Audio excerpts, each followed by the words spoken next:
Bermondsey, in the heart of the East End, has long been a rather drab area, but gradually the old houses are giving way to towering blocks of new flats dominating everything around them. Although these new flats and the slightly older ones are neat and compact with small patches of greenery around them, they've not solved the age-old problem for youngsters who live in them, namely, where to play. Oh, we just play on the grass, but we normally get chapped off. So we have to look around the streets trying to find a good place to play. But there's nowhere really, just playing the streets. And this is precisely the problem facing 12-year-old Richard Rout and his friends. Where can they practice those skills they see their heroes, Peter Osgood, Charlie George, George Best and whoever, doing so naturally on the great football grounds of the world? But like these heroes in their youth, usually the only place is a quiet back street like this one.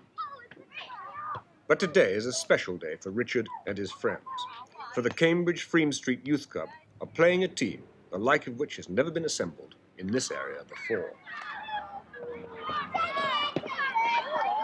The nearest Richard and his friends have ever been to David Frost is probably when they switch on the television set. Yet here they are playing against not only David Frost, but Jimmy Hill, Tom Courtenay, David Bedford, and one of the greatest goal poachers in British football, Jimmy Greaves. The referee is unconventionally dressed, but who minds when it's Bryan Forbes, former boss of British Films. For the crowd-packing Frean Street Adventure Playground, this is a day to remember. The day when the stars provided the opposition for the local kids. And by the look of it, the Cambridge Frean Street teams are giving their exalted guests, aptly named the Goaldiggers, a torrid time.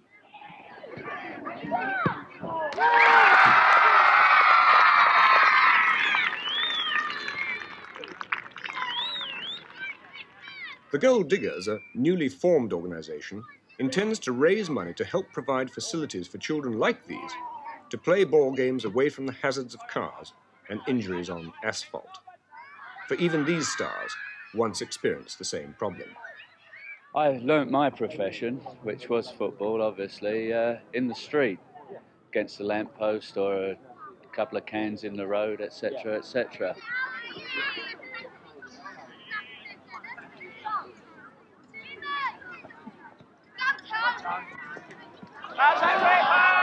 Well, I wasn't totally unfortunate. You know, there were playing fields in Bedfordshire and in Gillingham and Kent, but mainly I played on asphalt surfaces under here, you know.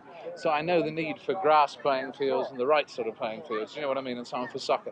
In fact, I still bear an injury from childhood soccer on my knee, and I see I've just got another one underneath today.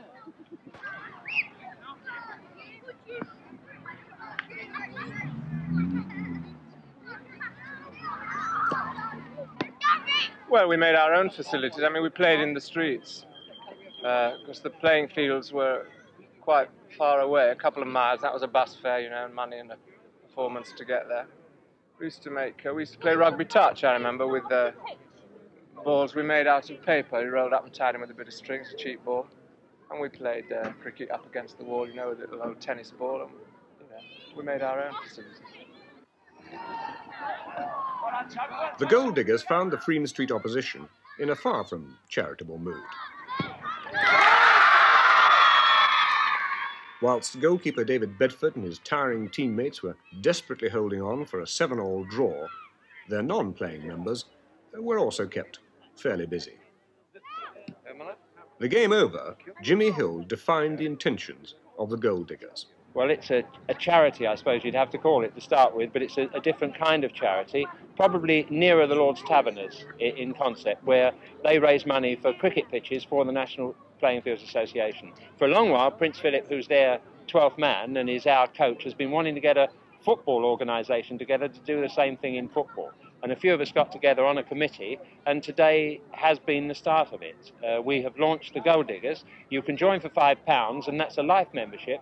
It really, all that entitles you to do is to attend all the matches and enjoy whatever facilities we have to offer. In the end, it'll be a tie, but it's not an organisation where people are taking from it. It's all a give organisation, and once you're a member, you might be invited to play for us. We intend to play matches all over the place, providing, of course, that there's sufficient crowd there to raise the kind of money we need. Now, a surface like this, at a cost of a few £1,000s, could be completely reconditioned, put the proper fences up, goals in there, which we had. Now, you see, we had beer barrels over there with the goalposts, which is the reason for doing it in that way. So these things can be done to provide the facilities for youngsters to play soccer.